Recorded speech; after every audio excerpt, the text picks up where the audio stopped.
අද මම කතා කරන්න හිතුව ඇත්තටම ඇහි පෙනීම රැක ගන්න ඔබ දැනගත යුතුම අත්‍යවශ්‍යම කාරණා 6ක්. මේක කතා කරන්න හේතුව උනේ දැන් කාලේ බොහෝ දුරට මේ දේවල් ගැන දැනුවත්කම නැති නිසා ඔබ මේ වගේ තත්ත්වවලට මුහුණ දෙනවා නම් කරන්නේ සෝෂල් මීඩියා ඔස්සේ එහෙම නැත්නම් YouTube ඔස්සේ මේ වලට උත්තර හොයන එක. නමුත් මම මේ කියන කාරණා 6න් එකක් හෝ ඔබට දැනෙනවා නම් කිසිම වෙලාවක සෝෂල් මීඩියා ඔස්සේ හෝ YouTube ඔස්සේ කොයිම කෙනෙක්ගෙන්වත් මේකට උපදෙස් හොයන්න එපා. වහම ළඟම ඉන්න අක්ෂි වෛද්‍යවරයා වෙත එහෙම නැත්නම් අක්රජේ රෝහලේ අක්ෂි වෛද්‍ය ඒකකයේ වෙත යොමු වෙන්න. මේ කාරණා 6 තමයි මම අද කතා කරන්න හිතුවේ. මොකද මේ වගේ දේවල් නිසා ඔබ සදාකාලම අහිමි කර ගන්නවා. එහෙම නැත්නම් සදාකාල මුළු ජීවිතේම ඇඳක ගෙවනවා ආංශභාග රෝගියෙක් වෙලා මේව දේවල් දන්නේ නැති නිසා. එතකොට මොනවාද කරුණු 6? පළවෙනි එක තමයි එකපාරටම දැනුනොත් එක හැක පෙනීමේ වෙනසක්. රිදෙන්නේ නැහැ, කබ කඳුළු වෙන්නේ නැහැ, රතු වෙන්නේ නැහැ. හැබැයි එක හැක පෙනීම අඩුයි. දෙවෙනි කාරණාව තමයි හදිස්සියෙන් පේන ෆ්ලෑෂස් එහෙම නැත්නම් ලයිට්නින් කියලා අපි කියන්නේ. ඒ කියන්නේ විදුලි කොටනවා වගේ මෙහෙම ලයිට්ස් ෆ්ලෑෂ් වෙනවා වගේ ඇහි පෙනීමට විදුලි කොටනවා වගේ දැනෙනවා නම් හදිස්සියේ.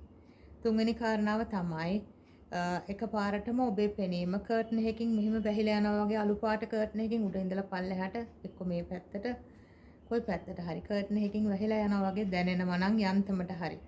ඒක තමයි ඊළඟ කාරණාව. හතරවෙනි කාරණාව තමයි ෆ්ලෝටර්ස්. මේ ෆ්ලෝටර්ස් නම් එක එක්කෙනා එක එක මට්ටමින් දකින්න වෙලාවල් තියෙනවා. නමුත් මම මෙතන කතා කරන ෆ්ලෝටර්ස් කියන්නේ ඔබ සුදු පාට බිත්තියක් දිහා වගේ දෙයක් දිහා බලන් ඉනකොට ඔබේ පෙනීම අතර මැද්දෙන් පුංචි කෑලි නිශ්චිත හැඩයක් නැති කෑලි රාශියක් පාවෙනවා.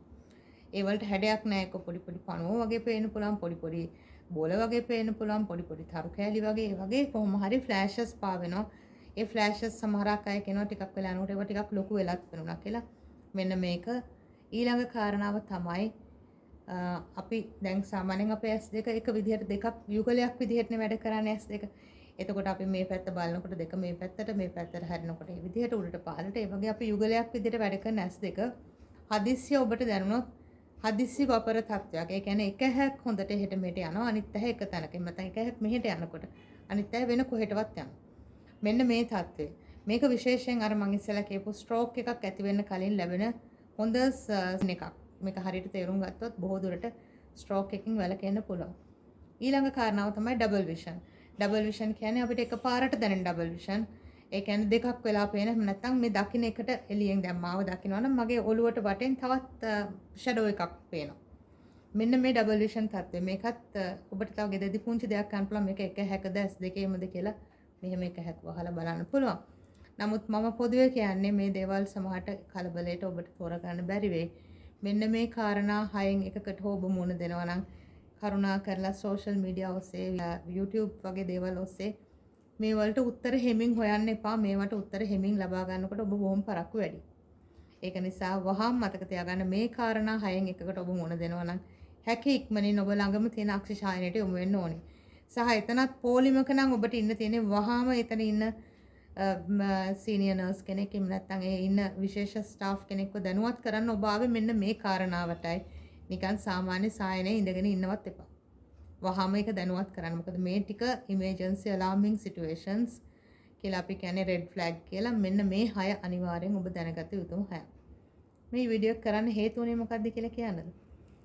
අද උදේ මාත් එක්කලා YouTube channel එක ඔස්සේ කතා කරපු එක මහත්මයෙක් කියනවා සති දෙකකට විතර ඉස්සෙල්ලා මම උදේ නැගිටිනකොට මට එක හැක පෙනීම තිබුණේ නැහැ.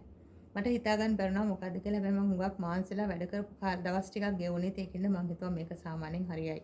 පහවදා උදේත් වැඩට ගියා. එතකොට වැඩ කරද්දිත් මට චුට්ටක් තේරුණා එක හැක පෙනීම අඩුයි කියලා. නමුත් ඒක ලොකු ප්‍රශ්නයක් වුණේ නැහැ. එතකොටත් එතුමා කිව්ව දෙයක් තමයි මේකයි මිස් රිදුනෙත් නැහැ. ඉතින් එහෙම කඹ කඳුළු මුකුත් ඇවිල්ලත් නැහැ. මේ ඇහැ රතු වෙලා මොනවත් ප්‍රශ්නකුත් නැහැ. ඉදිමිලා මුකුත් නැහැ. ඉතින් මම හිතුවා ඒක නෝමල් හරියයි. එතකොට ෆ්ලෑෂස් ෆ්ලෝටර්ස් ඕ පොඩක් ඒ වගේත් තිබුණා. ඒ විදුලි කොටන එක මට ඕක නම් මට දැනුණා. මම එතකොට නම් හිතුවා මේක dry eyes කියලා. එතකොට මම කරේ YouTube එකේ බැලුවා dry eyes. ඇත්තටම එතුමා මගේ dry eyes වීඩියෝ එක බලලා තමයි කතා කරේ. එතකොට මේ මම YouTube එකේ බැලුවා මේ dry eyes වලට මොනවද කරන්න පුළුවන් කියලා. ඒ පාර මම කරේ උණු ලෙන්සුවකින් අර ඔබතුමිය කියලා තියෙන විදිහට පොඩ්ඩක් ඇහැ තැව්වා. ඉතින් දැන් මට ඇත්තටම මේකට මම හරිය අසරණ වුණා මේ වෙලාවේ. දැන් මේ මොන තරම් ඈතකට මේක ගෙනිහිල්ලද කියලා. ඉතින් මේ අහපු දේවල් ඔක්කොම එතුමාට තිබුණා. සති දෙකක් තිස්සේ එතුමා නිකන් සාමාන්‍ය දේවල් කර හිටියා. හැබැයි ඊයේ පෙරේද වෙනකොට හොඳටම පෙනීම අඩු වුණාම එතුමා බලලා තියෙනවා දැන් අපි කවුරුත් YouTube එකක මේ වගේ දෙයක් කරලා නැහැ හොයාගන්න බැරි වුණා. ඒක නිසායි මම ඔබතුමීට කතා කරන්න හිතුවේ. ඉතින් මට ඇත්තටම කියන්න තියෙන්නේ වහාම තව තප්පරයක්වත් ඉන්න එපා. හැකි ඉක්මනින් වෛද්‍ය උපදෙස් ගන්න කියන එක විතරයි. මොකද මේක ඇවිල්ලා මේ කියපු සයන්ස් ටික ඔක්කොම එතුමාට පොඩ්ඩක් ඩයබටිකුත් තිබිලා තිබුණා අන්කන්ට්‍රෝල්. එතකොට මේ කියපු සයන්ස් ටික ඔක්කොම කියන්නේ ඇහි පිටිපස්සේ දෘෂ්ටි විතානය කියලා අපි අහලා තියෙන කොටස. ඒ කියන්නේ පෙනීම ලබලා දෙන කොටස ගැලවිලා වැටෙනවා. ඒ කියන්නේ පිටිපස්සේ බිත්තිය ගැලවිලා වැටෙනවා. ඩිටැච්මන්ට් එකක් වෙනවා. රිටනල් ඩිටැච්මන්ට් එකේ මූලික සාධක ටික තමයි මේ මහත්මයා මේ කියන්නේ. එතකොට සාමාන්‍යයෙන් මේක ගැන දැනුවත් වෙලා හිටියනම් පැය 24ක් ඇතුළත හැකි ඉක්මනින් වෛද්‍ය උපදෙස් ගන්න තිබිච්ච අවස්ථාවක්. සහ ඒ හුඟක් දුරට රැක ගන්න තිබිච්ච අවස්ථාවක් තමයි එතුමා මේ දැන් අල්ලගෙන ඉඳලා තිබුණේ. ඉතින් මට ඒක නිසායි මම මේ වීඩියෝ එක කරන්න ගත්තේ. මුලින් මම මේ කියපු කාරණා 6 කරුණා කරලා ඔබට දැනෙනවා නම් කිසිම වෙලාවක ඔය වගේ රෙමඩිස් හොයන්න එපා. මේ වගේ දේවල් වලට YouTube එකෙන් හෝ social media වලින් රෙමඩිස් හොයන්න යන්න එපා. හැකි ඉක්මනට වෛද්‍ය උපදෙස් ගන්න.